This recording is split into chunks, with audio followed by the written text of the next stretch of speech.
Hello friends, welcome to our YouTube channel. गहने के अधिगम के प्रकार की जो वीडियो पहले डल चुकी थी, उसमें हमने अपवर्त विभेदीकरण अधिगम तक समझ लिया था कि क्या होता है। और इस वीडियो में हम संकल्पना, नियम और समस्या समाधान अधिगम को समझने का प्रयास करेंगे। कुछ इशू की वजह से वो वीडियो अधूरी रह गई थी, इसमें हम आगे का कंटिन्यू करेंगे। स्टार्ट करते हैं संकल्पना अधिगम को समझने की। संकल्पना या जिसे हम संप्रत्यय कहते हैं, ये अधिगम तभी पूर्ण हो सकता है जब आपका विभेदीकरण और समान अनुक्रिया करने की क्षमता विकसित हो चुकी हो, तभी संकल्पना अधिगम संभव है। और इस संकल्पना अधिगम की विद्यालय में काफ़ी भूमिका है, क्योंकि विद्यार्थियों द्वारा जो विषय पढ़े जाते हैं संगठित, उसका जो संगठित और जो सार भाग का निर्माण इसी अधिगम द्वारा संपन्न होता है। और KG1 से विद्यालय के स्तर तक की ये अधिगम पूर्ण हो जाना चाहिए। जैसा कि हमने देख चुका कि गहने ने बताया था कि संकल्पना अधिगम सीखने के लिए व्यक्ति को विभेदीकरण अधिगम पहले से ही आना चाहिए। संकल्पना अधिगम सीखने के पश्चात बिना उदाहरण के बालक अधिगम को पहचानने लगता है और उससे शीघ्र से ही सीख जाता है। और इसलिए हम इसे कह सकते हैं कि बालक KG किंडरगार्टन से लेकर पूरे विद्यालय वर्षों में संप्रत्यय का अधिगम करते रहते हैं, क्योंकि इसमें संगठित विषयों का ज्ञान सूक्ष्म और सार रूप में विकसित किया जाता है। यही संकल्पना अधिगम है और इसके उदाहरण में आप वही लिख सकते हैं जैसा मैंने बताया। KG1 से पूरे विद्यालय वर्षों में जो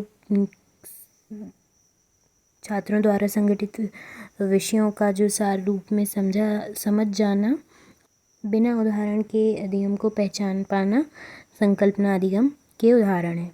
नेक्स्ट अब हम देखते हैं संकल्पना अधिगम प्राप्त करने के पश्चात नियम अधिगम आता है। यह 7वां प्रकार है। संकल्पना अधिगम में अवधारणाओं का निर्माण होता है, और यदि दो या दो से अधिक या दो प्रकार की अवधारणाओं को एक नियम के माध्यम से अनुक्रिया में जब लाया जाता है, यही नियम अधिगम कहलाता है। जैसे एग्जाम्पल से हम समझ सकते हैं, एक क्रिया की अवधारणा और एक प्रतिक्रिया की अवधारणा। तो इन्हीं अवधारणाओं को न्यूटन के तृतीय नियम में यह कहा गया है कि प्रत्येक क्रिया के विपरीत प्रतिक्रिया होती है। तो ये एक नियम बनाया गया, यानी क्रिया और प्रतिक्रिया की अवधारणा के आधार पर एक नियम बनाया गया जो कि दोनों में संबंध स्थापित करता है। तो इसी प्रकार से हम नियम अधिगम को समझ सकते हैं। एक और उदाहरण, जैसे कि एक वचन और बहुवचन की अवधारणा का हम ऐसे एक नियम के रूप में ले सकते हैं कि संज्ञा एक वचन या बहुवचन हो सकती है, ये एक नियम बन गया। तो इस तरह से नियम के विभिन्न उदाहरण आप बना सकते हैं, और ये आप समझ गए होंगे उदाहरणों की सहायता से। अब नियम अधिगम के बाद जो अंतिम और जटिल आता है, समस्या समाधान अधिगम। यह सीखने का एक मुख्य कारण होता है। इसका उपयोग समस्याओं के समाधान के लिए ही किया जाता है, जैसा कि नाम से ही परिचित है। समस्या समाधान अधिगम में पूर्व अनुभवों का, पूर्व निर्धारित किए गए नियमों का किसी समस्याओं के समाधान में उपयोग किया जाता है। इसलिए नियम अधिगम के बाद ही समस्या समाधान अधिगम को सीखा जा सकता है। और इसमें केवल नियमों का उपयोग ही नहीं, बल्कि नए अधिगम को जन्म दिया जाता है। यानी जब पूर्व अनुभवों और नियमों से उनका उपयोग करके किसी समस्या का समाधान किया जाता है, तो नए अधिगम विकसित होते हैं। बालकों द्वारा नई चीज़ें सीखी जाती हैं। तो ये नया सीखना भी एक उच्च क्रम नियम है, जो व्यक्ति को समान प्रकार की अन्य समस्याओं को भी हल करने में सुविधा प्रदान करता है। तो इस प्रकार से हमने अधिगम की 8 अवस्था प्रकारों को समझा। जो प्रथम के 4 नियम थे अधिगम के, वो व्यवहार से संबंधित हैं।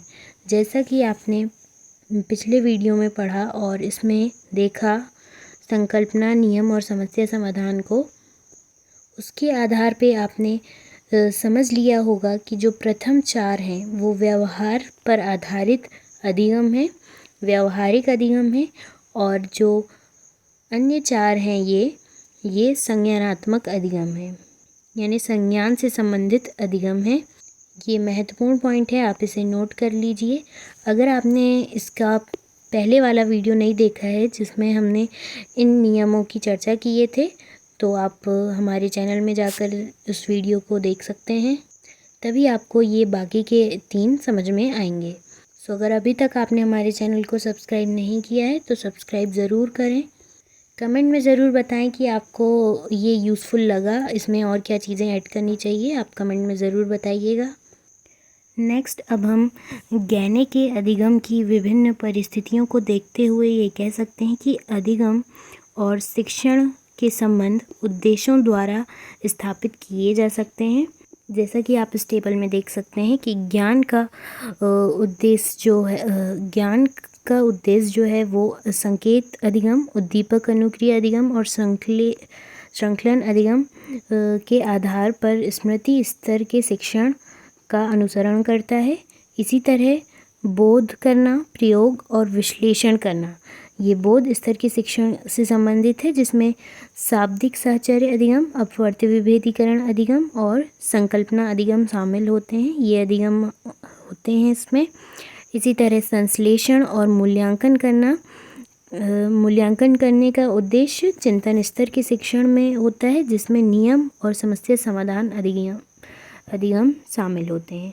बस इस टेबल के थ्रू मैं यही समझाना चाहती थी कि किस तरह अधिगम और शिक्षण का संबंध उद्देश्यों द्वारा निर्धारित होता है या स्थापित होता है। सो आई होप कि ये वीडियो आपके लिए बहुत ही यूज़फुल रही होगी। आपको ये समझ में नहीं आई हो तो वीडियो को रिपीट करके ज़रूर देखिएगा, कमेंट में अपने थॉट्स शेयर करें, और नेक्स्ट आप कौन सा टॉपिक देखना चाहते हैं, समझना चाहते हैं, कमेंट में ज़रूर बताइएगा। अभी तक हमारे चैनल को सब्सक्राइब नहीं किया है तो सब्सक्राइब ज़रूर करें, इस वीडियो को लाइक करें। ये वाले टॉपिक को अगर आपने आगे के नहीं देखा होगा तो हमारे चैनल को विज़िट करके उस टॉपिक को ज़रूर देख लें, देन ये वाला वीडियो देखें। So thanks for watching.